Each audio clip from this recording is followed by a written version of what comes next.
The moral of the story is be grateful for the good things you already have.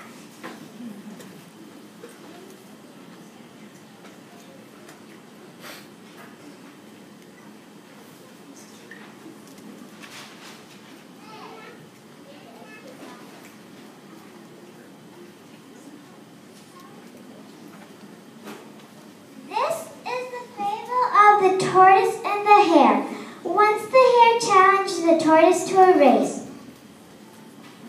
The hare was very confident that he would win. He took off in a flash.